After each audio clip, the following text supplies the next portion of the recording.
Good morning students. So this is Vibha Parekh and today we will be seeing the multiple choice questions based on the chapter P block elements. तो P block elements में हालांकि इसमें जो दो groups हैं वो already आप class 11th में पढ़ चुके हो, बट जो ग्रुप नंबर 15, 16, 17 और 18 ग्रुप हैं उनसे रिलेटेड किस तरह के मल्टीपल चॉइस क्वेश्चंस आप अपने एग्जाम्स में एक्सपेक्ट कर सकते हो, उन क्वेश्चंस को हम लोग यहाँ पे करने की कोशिश करेंगे. तो I will try to give you a little bit of idea कि इस तरह के क्वेश्चंस आ सकते हैं. ऑल्दो इसके आगे बहुत स्कोप है इस चैप्टर से क्वेश्चंस पूछे जाने का in any form, subjective questions के फॉर्म में, ऑब्जेक्टिव क्वेश्चंस के फॉर्म में, multiple choice questions of course इस फॉर्म में, या फिर fill in the blanks table. बहुत सारे तरीके हैं जिनसे कि आपसे क्वेश्चंस पूछे जा सकते हैं. Okay, so let's try to see some of the questions. Like which of the following represents the general electronic configuration of an element belonging to the p block of the periodic table. देखो periodic table की अगर हम बात करें तो यहाँ पे electronic configuration कैसे होती थी. तो जनरली तो हम क्या करते हैं ना कि हम नोबल गैस एलिमेंट जो है, जो भी प्रायरली अगर प्रेजेंट होता है किसी भी एलिमेंट के से ऊपर वाले पीरियड में, जो भी नोबल गैस एलिमेंट होता है, राइट, तो हम उस नोबल गैस एलिमेंट को लिखते हैं और उसके आगे जाके जो वैलेंस इलेक्ट्रॉन्स हैं उनको रिप्रेजेंट करते हैं. तो मैं सिंपली आपको वैलेंस इलेक्ट्रॉन्स बता रही हूं.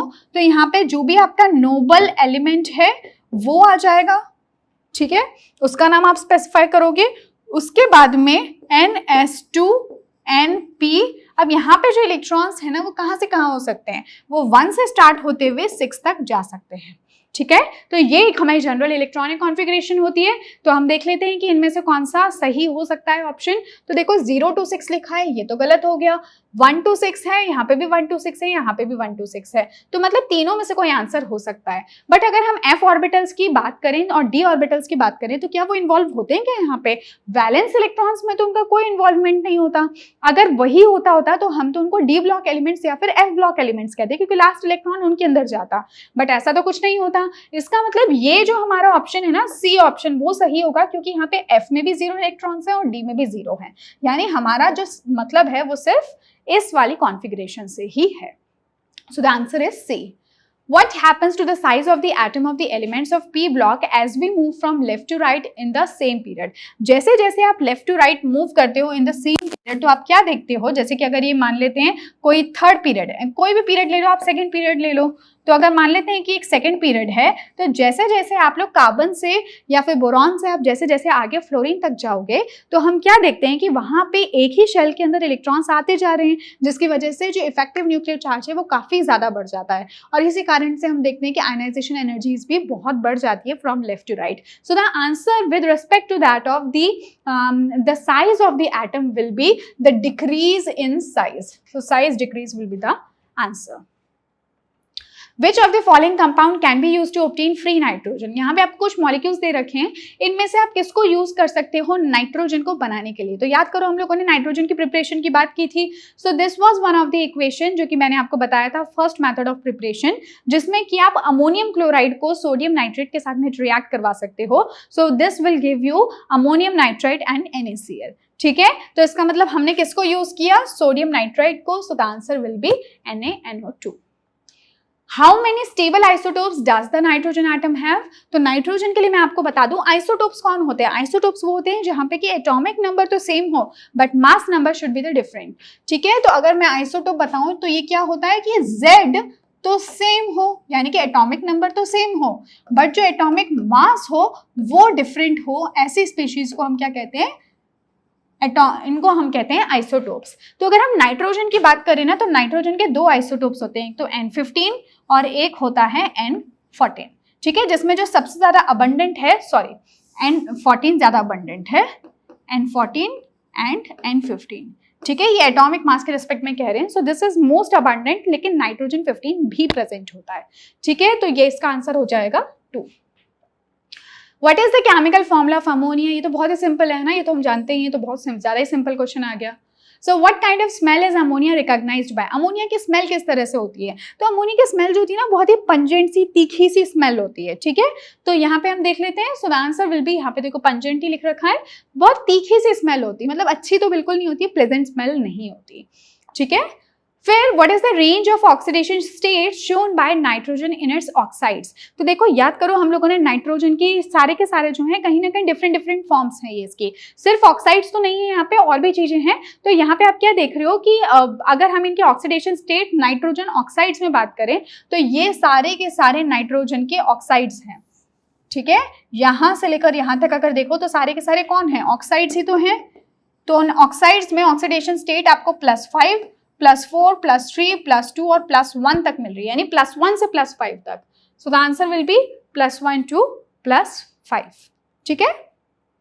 और कौन कौन सी ऑक्साइड्स हैं, तो आप ये देख सकते हो +1 ऑक्सीडेशन स्टेट में आपको नाइट्रस ऑक्साइड मिल जाता है, फिर आपको नाइट्रोजन मोनोऑक्साइड या नाइट्रिक ऑक्साइड कहते हैं इसको। NO2 negative is nitrite, NO2 is nitrogen dioxide और NO3 नेगेटिव इज नाइट्रेट, ठीक है। तो ये सारे आपके ऑक्साइड्स हो जाएंगे। Which of the following is true about dinitrogen oxide. जो डाइनाइट्रोजन ऑक्साइड है यानी कि आप कौन सा वाला कहोगे, डाइनाइट्रोजन N2O की बात कर रहे हैं, यानी कि इसकी बात कर रहे हैं। तो डाइनाइट्रोजन ऑक्साइड के बारे में कौन सी बात सही है यहाँ पे, it is yellow in colour. देखो याद करो हमने डाइनाइट्रोजन ऑक्साइड के लिए पढ़ा था दैट इट इज कलरलेस, ठीक है। ये कैसा होता है, कलरलेस गैस होती है, और इसी को ही तो हम लोग लाफिंग गैस भी कहते हैं, याद करो इसी को ही हम क्या कहते हैं, लाफिंग नाइट्रस ऑक्साइड, है ना। लाफिंग गैस भी हम इसी को ही कहते हैं। कैसी होती है, कलरलेस गैस होती है, दिखाई नहीं देती है, कोई कलर नहीं होता इसका। तो इसका मतलब फर्स्ट ऑप्शन तो गलत हो गया।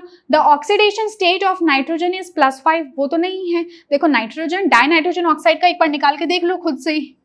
तो अगर मुझे नाइट्रोजन की ऑक्सीडेशन स्टेट निकालनी है, so this will be 2x - 2 = 0। तो x कितना हो जाएगा, 2 उधर जाएगा, सो दिस विल बी +1। तो ऑक्सीडेशन स्टेट कितनी है, +1। तो सेकंड भी गलत हो गया। It is basic in nature, नहीं ये तो बेसिक नेचर की नहीं होती, ये तो एसिडिक नेचर की है बल्कि, है ना।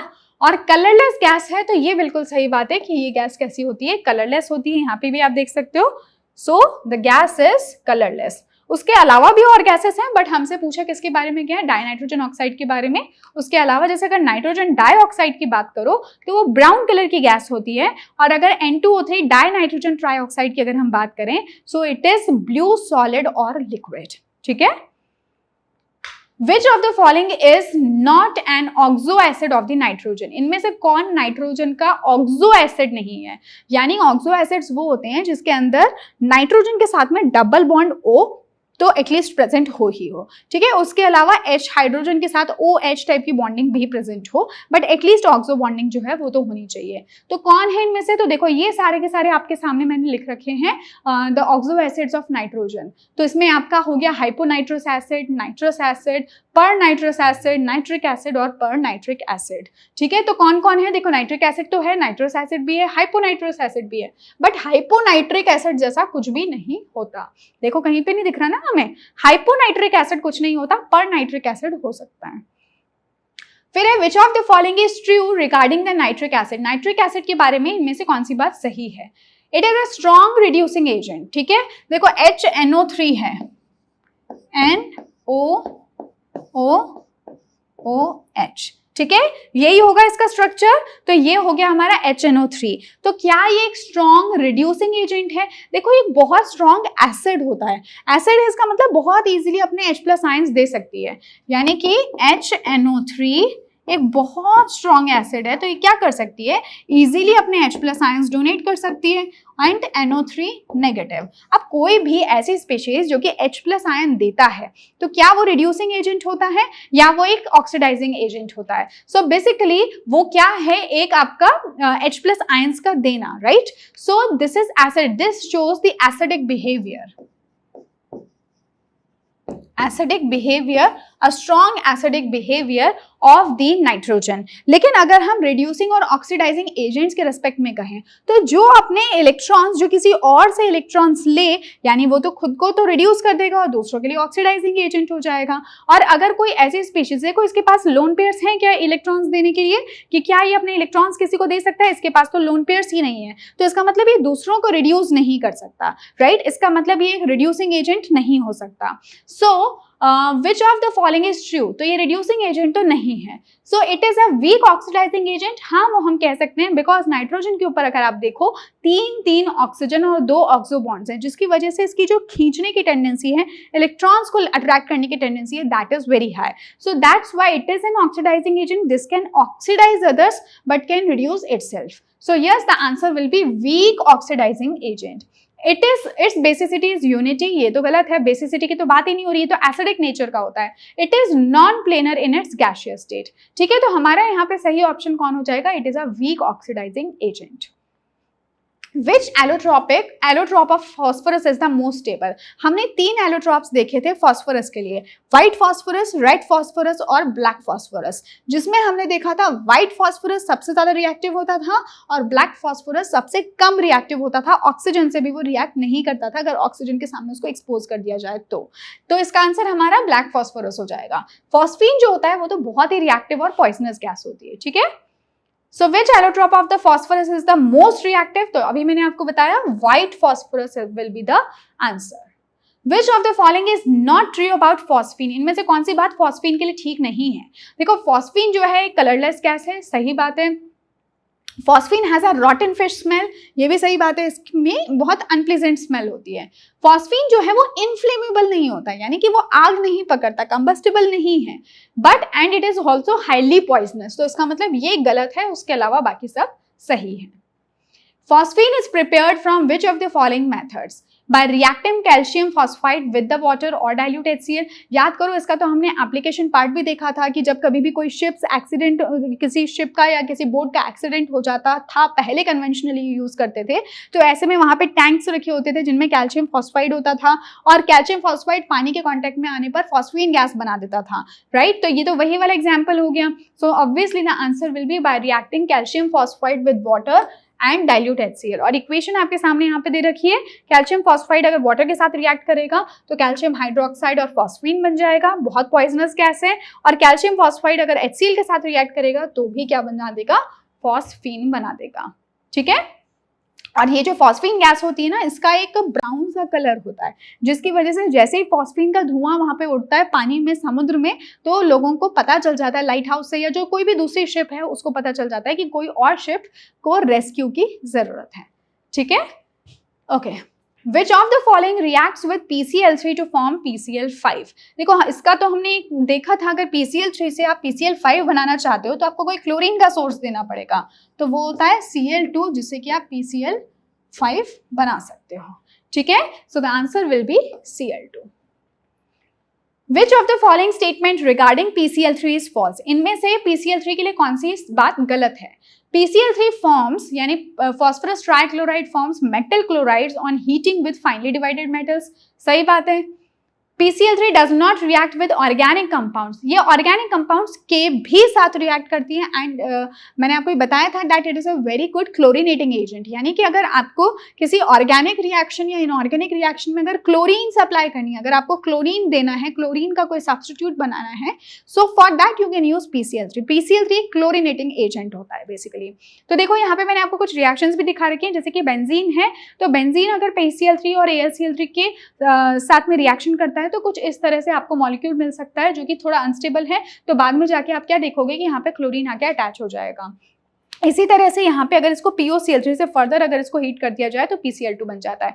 But the thing is that PCl3 is a chlorinating agent. ये किसी ऑर्गेनिक कंपाउंड में इनऑर्गेनिक मॉलिक्यूल को क्लोरीन दे सकता है.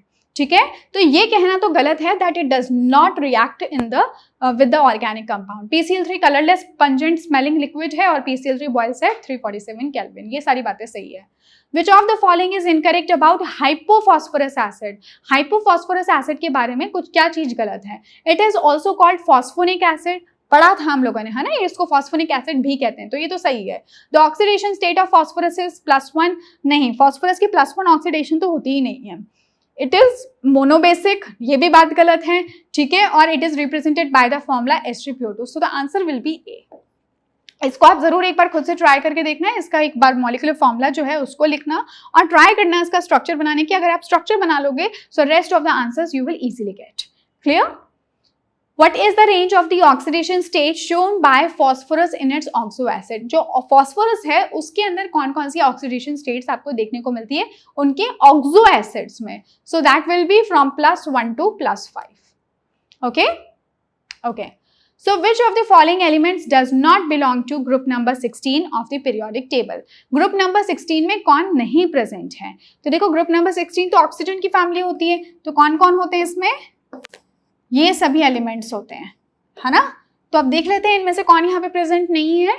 तो ऑक्सीजन तो है ही है, फॉस्फोरस नहीं होता, ये तो ग्रुप नंबर 15 में प्रेजेंट होता है.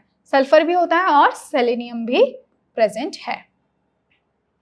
Which is the most abundant group 16 element? इन सब में सबसे ज्यादा कौन होता है? ऑक्सीजन होता है सबसे ज्यादा, क्योंकि अलग अलग ऑक्साइड के फॉर्म्स में आपको मिल जाता है.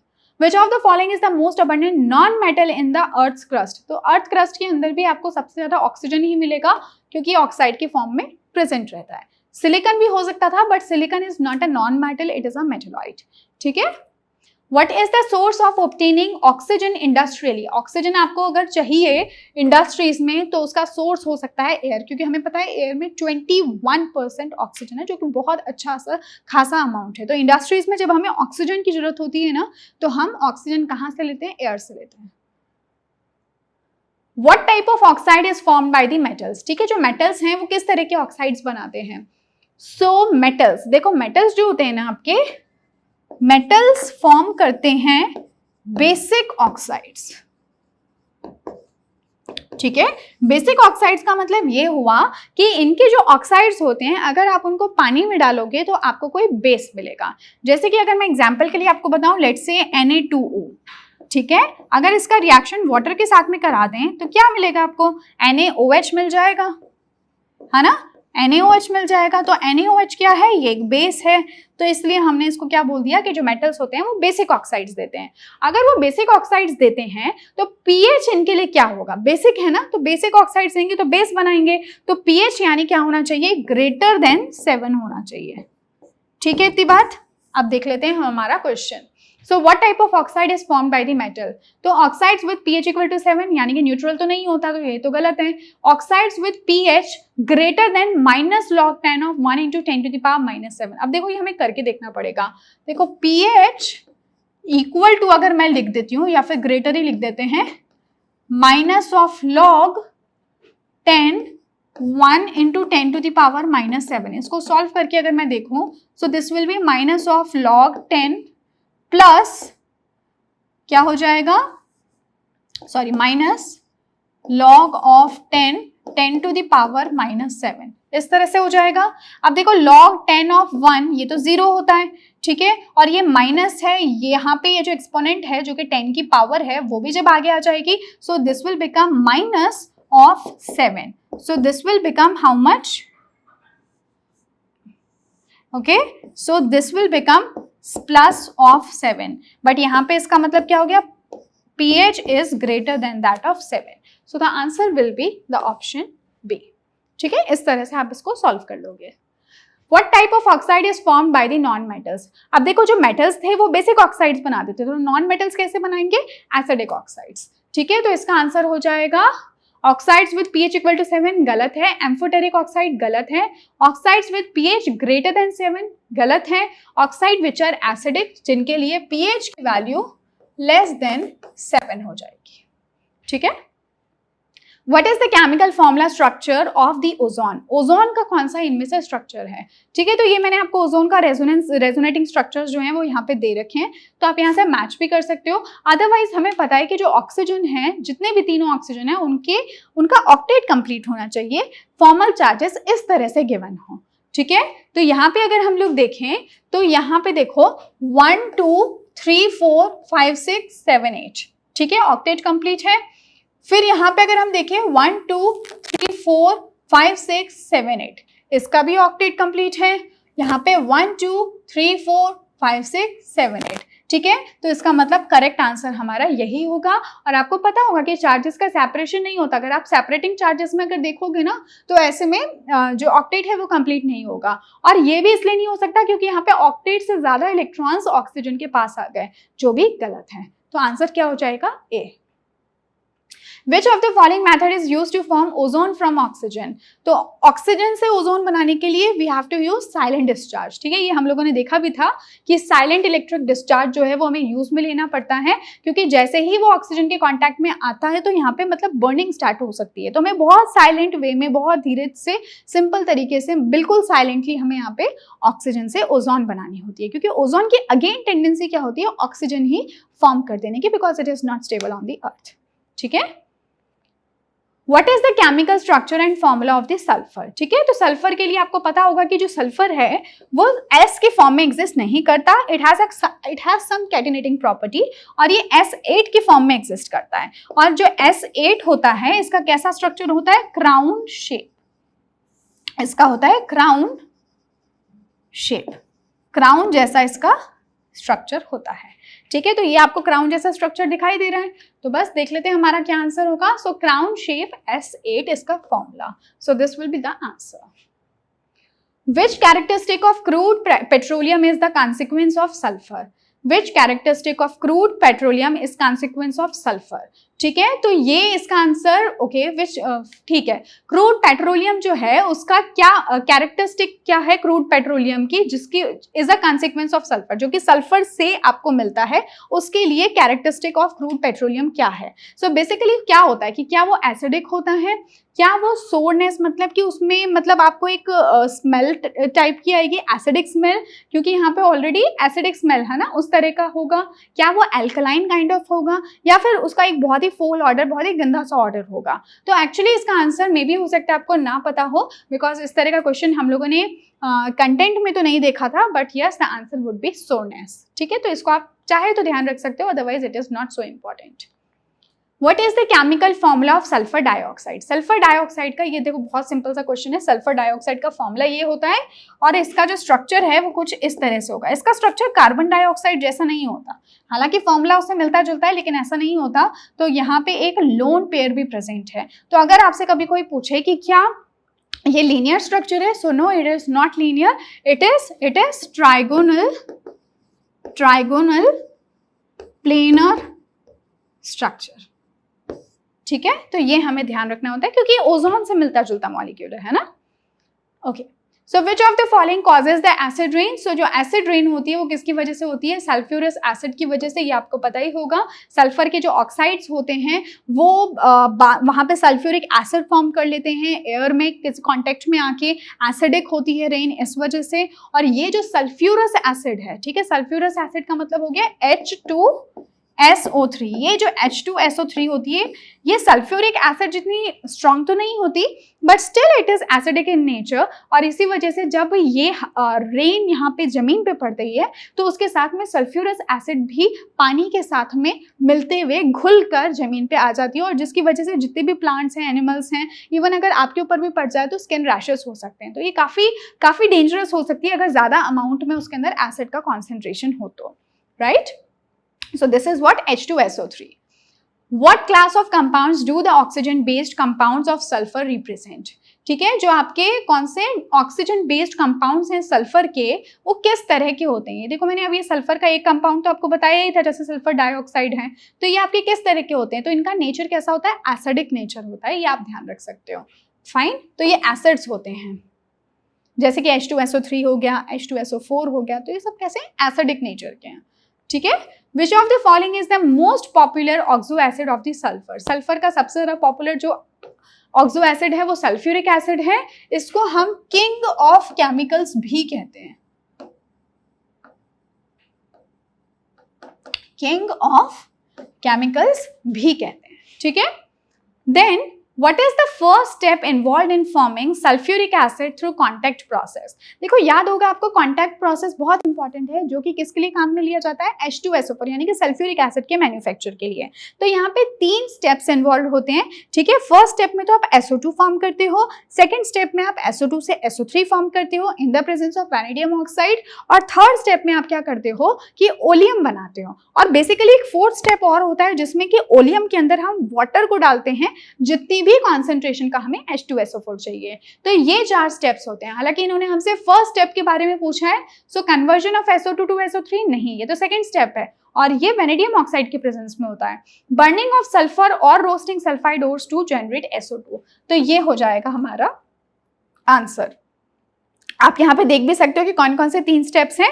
सबसे पहले आप सल्फर को बर्न करके SO2 बनाओगे ऑक्सीजन की प्रेजेंस में, देन आप SO2 से SO3 बनाओगे वेनेडियम ऑक्साइड के प्रेजेंस में, फिर आप यहाँ पे कुछ बहुत लिटिल अमाउंट में H2SO4 डाल के ओलियम बनाते हो, और देन फर्दर 4th स्टेप चाहे तो आप लिख सकते हो कि 4th स्टेप में आप क्या करते हो कि ये जो ओलियम बना है इसके अंदर आप वाटर को ऐड करते हो, आपको जितनी भी कॉन्सेंट्रेशन का H2SO4 चाहिए उसको ध्यान में रखते हुए, ठीक है।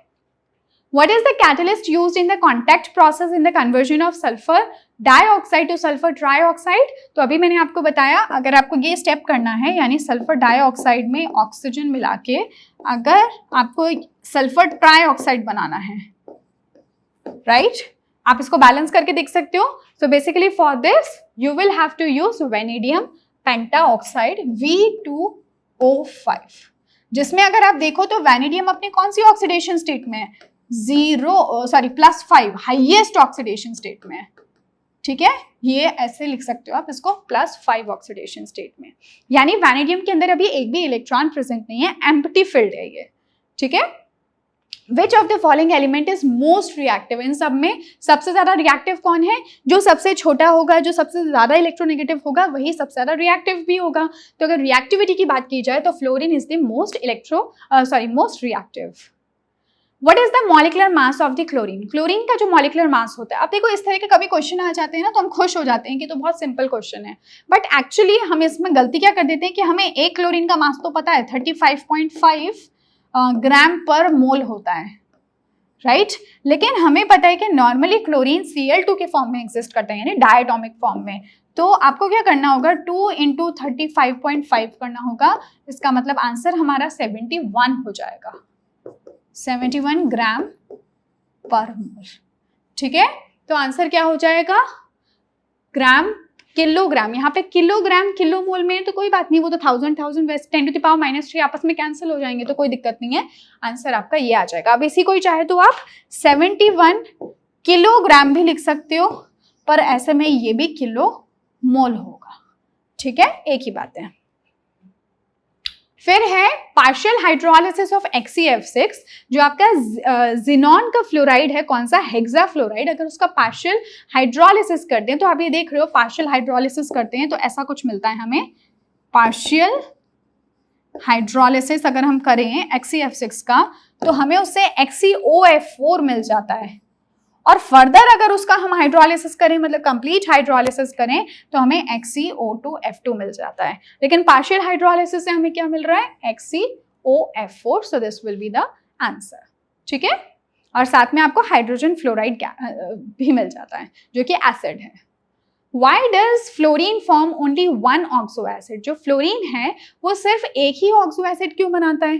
तो हमें पता है कि यार ऑक्सो एसिड में मतलब ऑक्सीजन भी प्रेजेंट है, फ्लोरीन भी प्रेजेंट है, और जो आपका मतलब ऑक्सो एसिड बनाने के लिए अब बहुत ज़्यादा इलेक्ट्रोनेगेटिव होता है फ्लोरीन, इतना ज़्यादा इलेक्ट्रोनेगेटिव होता है ना कि वो और ज़्यादा बना ही नहीं पाता किसी और के साथ में, राइट। तो उसकी साइज बहुत छोटी है, बहुत ज़्यादा इफेक्टिव न्यूक्लियर चार्ज है, तो इन सभी रीजंस की वजह से सिर्फ ऑक्सो एसिड जो है फ्लोरीन एक ही बना पाता है, ठीक है। सो ड्यू टू, जैसे मैंने आपको बताया, high electronegativity of the fluorine, ठीक है, फ्लोरीन की इलेक्ट्रोनेगेटिविटी बहुत ज्यादा होगी, इसलिए लार्ज रेडियस ऑफ फ्लोरीन, ये तो गलत हो गया, फ्लोरीन की साइज तो बहुत छोटी होती है, बड़ी थोड़ी होती है। Presence of a single valence electron, ये भी गलत है, वैलेंस इलेक्ट्रॉन तो 7 होते हैं, एक तो होता नहीं है, 7 वैलेंस इलेक्ट्रॉन होते हैं। साइज कैसी होती है, बहुत स्मॉल होती है, बड़ी नहीं होती है। और हाई इलेक्ट्रोपॉजिटिविटी, तो ये तो बिल्कुल ही गलत है, कैसा होता है ये,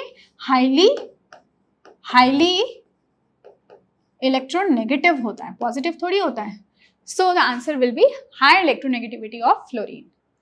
What is the least basic trihalide of nitrogen? कौन सा सबसे कम बेसिक का मतलब कम सबसे वो होगा जो कि बहुत इजीली अपने इलेक्ट्रॉन्स को ना दे सके, वो सबसे कम बेसिक हो जाएगा। अब अगर इन सब में हम लोग देखें तो एक है आपका NF3, एक है NCl3, NBr3 और एक है Ni3। अब देखो वैसे तो ये सबके सभी बेसिक है क्योंकि सबके पास में क्या है, लोन पेयर्स हैं, तो थोड़े बहुत बेसिक तो ये सब हैं, पर इन सब में सबसे कम बेसिक कौन होगा, तो वो अंडरस्टूड है कि वो कौन होगा, फ्लोरीन NF3 वाला। एक तो नाइट्रोजन की साइज छोटी है, ऊपर से फ्लोरीन साथ में जुड़ा हुआ है, 2p यहाँ पे ओवरलैपिंग और है, और साथ में आपको पता है कि फ्लोरीन खुद कैसा है, बहुत ज्यादा इलेक्ट्रोनेगेटिव, तो वो क्या कोशिश करेगा जितना हो सके इलेक्ट्रॉन्स को अपने पास में खींच के रखे, जिसकी वजह से नाइट्रोजन के ऊपर जो लोन पेयर्स की इलेक्ट्रॉन डेंसिटी की अवेलेबिलिटी है वो भी तो कम हो जाएगी। So that's why it will be least basic in comparison to although basic nature सबका है क्योंकि सबके पास में फ्री लोन पेयर्स हैं, ठीक है, बट सबसे कम किसका होगा, NF3 का।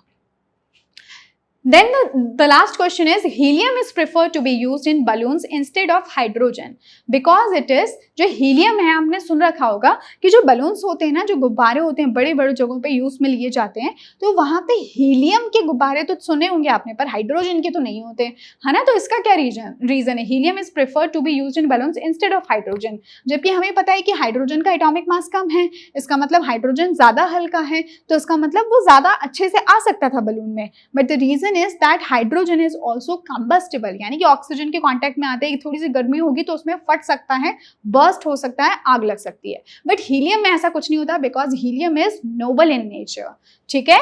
तो हीलियम के लिए हम क्या कह सकते हैं, इट इज अनरिएक्टिव, ठीक है, अनरिएक्टिव है और कैसा है, नोबल है, नोबल एलिमेंट है, यानी कि किसी के साथ में कोई रिएक्टिविटी ही नहीं शो करेगा, तो इसका मतलब ये इनकम्बस्टिबल हो जाएगा। सो द आंसर विल बी इनकम्बस्टिबल। ये तो गलत है, लाइटर देन हाइड्रोजन थोड़ी है, हाइड्रोजन लाइटर है हीलियम से, मोर अबंडेंट देन हाइड्रोजन ये भी कोई बात नहीं हुई, और नॉन पोलराइजेबल है तो उससे क्या फर्क पड़ता है, ठीक है। तो the important and the relevant answer here will be इनकम्बस्टिबल। So with this we have seen some questions of the chapter P block elements. I am sure कि आपको ये समझ में आ गया होगा, इसी तरह के क्वेश्चंस पूछे जाएंगे, although इसके अलावा भी वेराइटी ऑफ क्वेश्चंस यहाँ से और बहुत सारे क्वेश्चंस पूछे जा सकते हैं, ओके, बिकॉज ये चैप्टर बहुत लंबा था और इसमें बहुत सारे थ्योरेटिकल कॉन्सेप्ट्स हैं, बट मैंने कोशिश की है कि आपको कुछ थोड़े से उस तरह के क्वेश्चंस मैं बताऊँ जैसे कि या तो वो काफ़ी इंपॉर्टेंट हो या फिर उस तरह की चीज़ों को हम लोगों ने क्लास में ना डिस्कस किया हो, और पहले जो हम लोगों ने क्वेश्चन देखे हैं वहां पे भी उनका जिक्र ना किया हो, मैंने कोशिश की थी कि मैं उन तरह के क्वेश्चंस को यहाँ पे इंक्लूड करूं। So this was all for this class, I will see you in my another class, thank you so much.